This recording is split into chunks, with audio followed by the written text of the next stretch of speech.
All right, I love where we're going now because we discussed this yesterday, which is success, right? And what you said yesterday resonated so well with me because it's what my mentors always told me for years, for the last decade, over a decade. Success isn't something that you open up the dictionary and say, this is a Ferrari, the mansion, the private jet, right? Success is something that is individualized. And do you mind sharing what you shared with me about success yesterday? Because I just loved it. Well, I think success is relative to the individual. I think it means you can make your own definition of it. If I look at somebody else and I see them, like I told you yesterday, they have a Ferrari in a 14,000 square foot home that they live in one weekend out of the year. Right. And I look at them and I'm like, well, they're successful. Well, then I'm a massive failure. Right. If that's success, then I am a failure. Right. And if I'm not a winner like they are in my eyes, then I'm a loser. Right. And that's no way to live. I agree. And I refuse to live that way. Yeah. So my definition of success is I'm going to give it my best every single day. That's what I'm in control of. Yeah. And let the chips fall where they may. I'm not going to roll the dice. I'm going to give it my best effort. But at the same time, your definition of success is totally different. Right. And that's okay. Yeah. And if you want that big house and big car and you're shooting for that, go for it, man. Right. And I hope you have that success in your eyes. Right. But my success, my vision of success is fulfillment. Yes. It's doing what I'm passionate about. Yes. Doing what I love. Chasing that fulfillment and trying not to chase it at the same time, like you said before the show. I think you're fulfilled when you're not chasing it anymore. Yeah. You're actually content with where you're at in life. Yes.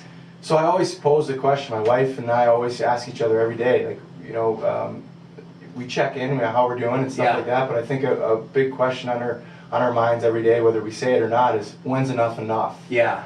When are you fully content with where you're at in life and living in that moment? And I think when you get there, you're successful. Yeah. And if I compared myself to Jonathan Taves, captain of the Blackhawks when I was first there, and Patrick Kane, two good buddies of mine, old teammates of mine. Yeah. They were top 10 picks, just like myself. I was a 7th overall draft pick. Amazing. I get there and I'm not having the success they're having on the ice. Right. Right. I had a lot of struggles in my career. I had faced a lot of adversity and I had to persevere through things that some other draft picks, highly touted draft picks, didn't have to. Yeah. Now, if I compare to myself to the rest of them, I'm a dramatic failure again.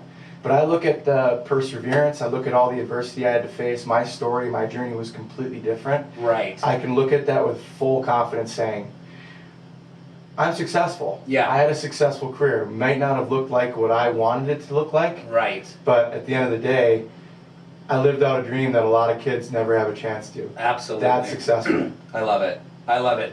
I think I told you yesterday, my mentor said, maybe I didn't, I was telling Bailey that, though. Maybe I told you yesterday, sorry. It's all one conversation in my head between Bailey and you now, because I was preparing for today. But his definition of success is to do what he wants, when he wants, with who he wants, right?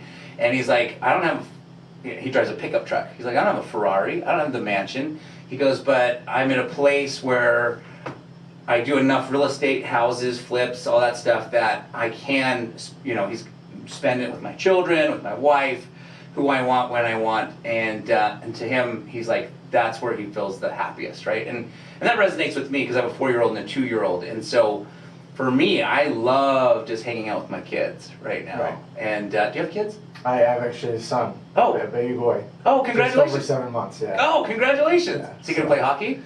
I don't know. We'll see. He can do whatever he wants to do. Yes. When are you gonna start him on skates? I don't know. Whenever he sees him in the locker room and decides that he wants to put him on, that's when we're going to put him on. Gotcha. I'm not really in a rush to make him a hockey player. Got it. I know it's a grueling lifestyle, but hey, if he wants it bad enough, I'll support him. Yeah, that's awesome. Okay, very cool. So I love that definition of success because I think you and I chatted yesterday briefly that gets forgotten about. You mentioned we both lived in Europe, and their mentality is a little different. Here in America, it's like this grind to just be the best You know what I mean? Exactly. I'm Yes. glad you said that, because that is what it is. It is what it is. I need to be the best. I need to be the best. And then if you don't reach the best, I was telling Bailey, there's only one Floyd Mayweather ever in history, as far as, if I remember the article correctly, as far as athletes being paid for their athletic ability, not endorsements. Floyd Mayweather is the highest paid athlete, and there's a guy named Canelo Alvarez, I think, who's about to surpass him, who's another boxer.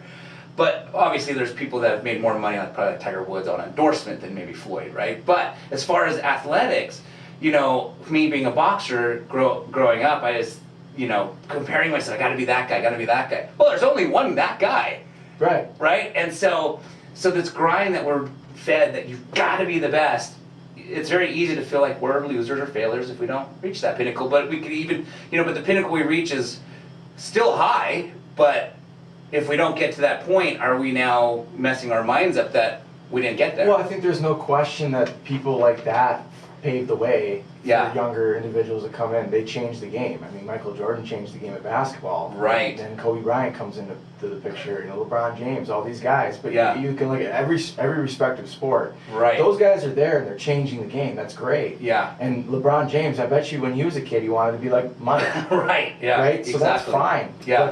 But then there comes a time when he made it his own. Yes. Yes. That there becomes a time where he created a LeBron James brand, a Kobe Right. Bryant brand, or Floyd Mayweather brand. I mean, Right. whatever sport, Tiger Woods. Yeah. I mean, you look at all of them. Patrick Kane. I always mention guys like that. Yeah. Guys that I play with in the hockey world. Yeah. They came in and changed the game on their own way, but they had their idols of their sport. Exactly. That's okay. Yeah. I just don't think I think at some point you have to kind of Be you. Be you. Yeah. And let your instincts take over. Yeah. And that's when you're successful. Yeah. When you're living out your instincts and you're not trying to be the best, but giving it your best. Yes. And No, if- that was good. I I'm gonna mean, use that. well, yeah, just give it your best. Yeah. And that's what matters. Exactly. And I tell little kids at hockey camps all the time. Nice. Just give it. All I care about as a coach, Yeah. just give me your best. Yeah. Like, I'm sure that's all your parents care for. They're Yeah. paying this money, Yeah. spending all this time for you to be here. Give it Exactly. your best. Yeah. Yeah. So, Absolutely. Okay, very cool. So we're going to take a quick commercial break. When we come back, we're going to hear about the nightmare story and the lesson that can be learned. So just so you know why I have this in here is I have a lot of nightmare stories that I've lost a lot of money and learned a valuable lesson that I'll never have to do again, right? And so I had a buddy that I worked with. He also flips houses, and we would, anytime we'd have a nightmare story that happened to us, we'd tell one another so the other person could learn from our mistakes so that we wouldn't have to both make it.